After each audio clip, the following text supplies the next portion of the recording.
You were gone forever. It was 3 days. Well, she's back, Moana, after 8 years and her first adventure beyond the reef. The waterbender is setting sail for a new journey. The original film from 2016 is one of the most streamed movies of all time. So can the sequel ride the same wave of success, or will it get washed away by the box office competition this weekend? I'm all out of puns, but CBC's new senior entertainment reporter, Eli Glasner, is here to tell us about Moana 2, whether it sinks or swims. See, I had a couple more. Eli, tell us about the sequel. All right, so this is a somewhat pointless sequel, but here it is. We are back. Moana is all good. She vanquished the evil foes. She rescued the goddess of the sea, or whatever it was. And so there we are, back on this beautiful South Pacific island that is her home. She saved the day. She smashed the curse. She is this Polynesian rock star. The young girls on the island stan her. There is even an opening song telling us just how great everything is, and here it is. From new shores we've been exploring, returning to tell our story, connected with both the land and sea. Finally, we're back to who we're meant to be.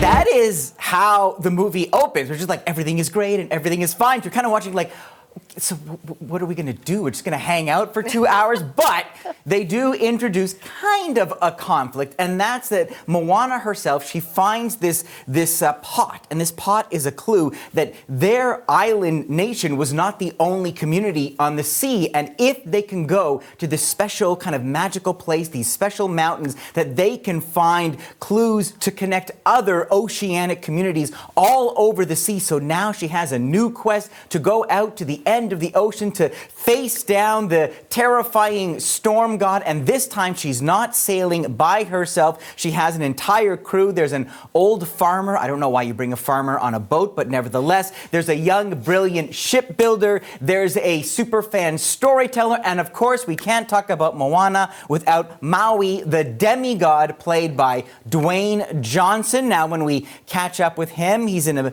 bit of a pickle. Let's take a look. Rule number 1. You never saw me like this, even though I still look very cool. You look like a kidney stone. And you look like someone who would know what that is. And that almost funny joke is kind of indicative of this somewhat mediocre Moana installment. It is a movie. It has songs. There is a story. There are a collection of wacky characters who go off to a place, but it is aggressively average, and so kind of average that it might actually dilute your memories of the original movie, which was much more than average.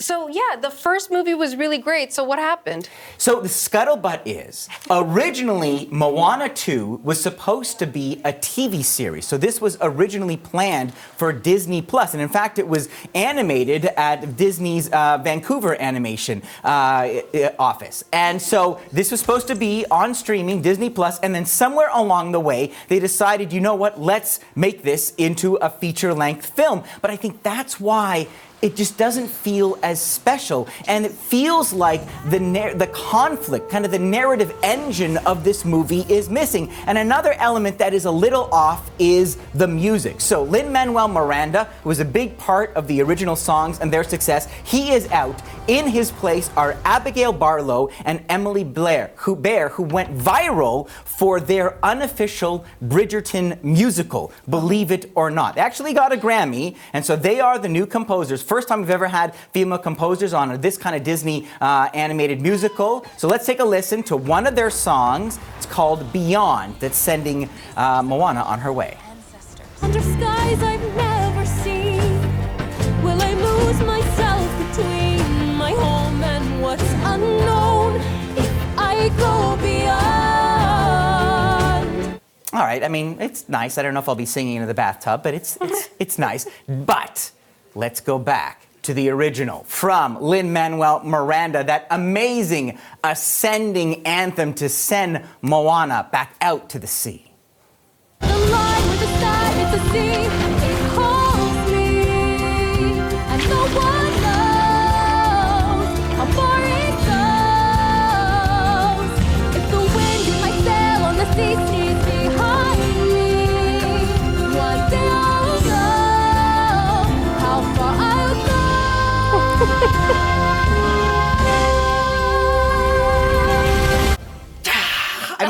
like there is nothing Yeah. that memorable, nothing that stirring in this film.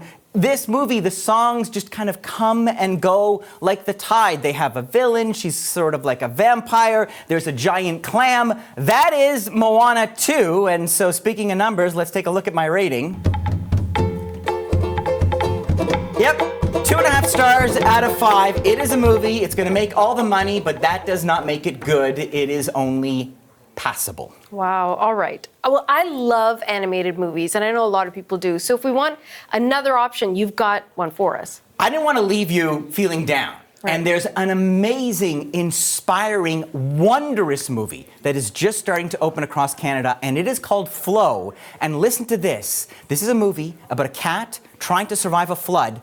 There was no dialogue. It is just animals trying to survive. So we begin in this beautiful, lush forest, and we see carvings of cats, but all the people, for some reason, are gone. And then you start to hear something approaching as the cat is in the forest. Take a look.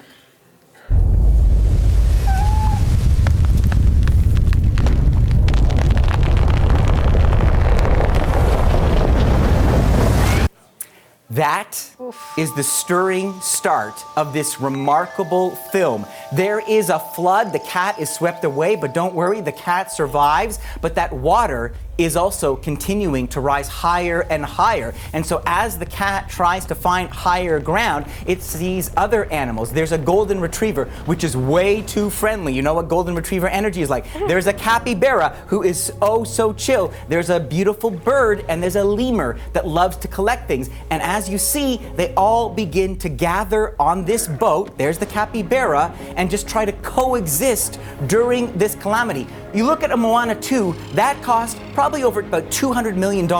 They made this movie for $5.3 million. The filmmaker is a guy from Latvia. His name is Gins Zibalottis. He made this himself and a small team. He also composed the music. He created it on an open source software called Blender. When he would create those beautiful environments of the forest and the cliffs, and then just explore that with his virtual camera, and just find these amazing moments and look at those enchanting visuals. So this is a movie that is mysterious and majestic at times, has this gorgeous animation. The cat sounds, the sound designer was chasing his cat all over his house just to get the right sound. But for the capybara, they couldn't get the capybara to make a sound, so they had to get someone to tickle a real capybara to hear the sound, and then the capybara made this high-pitched sound they didn't like. So, little spoiler, in the movie, the capybara's voice is actually a baby camel.